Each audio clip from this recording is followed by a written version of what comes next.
नमस्कार. तुम्ही कधी विचार केलाय का? मृत्यूनंतर नेमकं काय होतं? आत्मा कुठे जातो? आणि खरंच स्वर्ग, नरक अस्तित्वात आहेत का? या सगळ्या प्रश्नांची उत्तरं आपल्याला मिळतात गरुड पुराणामध्ये.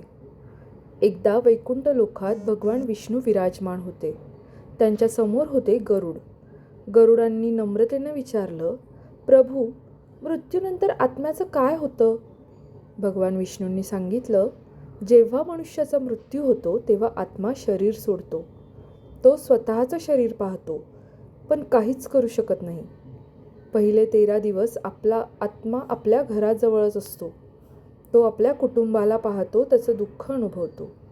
13 दिवसानंतर आत्म्याचा प्रवास सुरू होतो. त्याला घेण्यासाठी येतात यमदूत. हा प्रवास कठीण असतो. अंधार, एकटेपण आणि लांबचा मार्ग. या प्रवासात येते वैतरणी नदी. ज्यांनी ज्यांनी चांगले कर्म केले त्यांना हा प्रवास सहज होतो, पण वाईट कर्म करणाऱ्यांसाठी हा टप्पा अत्यंत कठीण ठरतो. शेवटी आत्मा पोहोचतो यम यांच्या दरबारात. इथे प्रत्येक कर्माचा हिशोब घेतला जातो. ना पैसा ना पद, फक्त कर्म महत्त्वाचं असतं. म्हणूनच गरुड पुराणाचं वाचन बहुतेक वेळा मृत्यूनंतर केलं जातं, विशेषतः पहिले 10 ते 13 दिवस. कारण या काळात आत्मा आपल्या प्रवासात असतो आणि या ग्रंथाचं श्रवण केल्यानं त्याला शांती मिळते अशी श्रद्धा आहे. पण लक्षात ठेवा, गरुड पुराण फक्त एखाद्याच्या मृत्यूनंतर वाचायचं नाही. ते आपल्याला शिकवतं कसं जगायचं.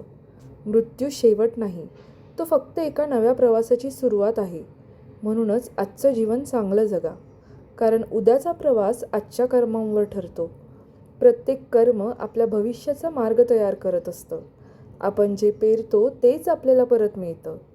जीवन हे तात्पुरतं आहे, पण कर्म कायमचे असतात. म्हणूनच प्रत्येक दिवस असा जगा की उद्याचा प्रवास सुंदर होईल. दान, सत्य आणि चांगुलपणा हीच खरी संपत्ती आहे. शेवटी आपल्यासोबत काहीच जात नाही, फक्त आपली कर्म जातात. अन्न हे पूर्ण ब्रह्म आहे आणि कृतज्ञता हेच सर्वात मोठा धर्म आहे. व्हिडिओ आवडला असेल तर चॅनलला सबस्क्राईब करा, व्हिडिओला लाईक करा आणि बेल आयकॉनवर प्रेस करा. थँक्यू.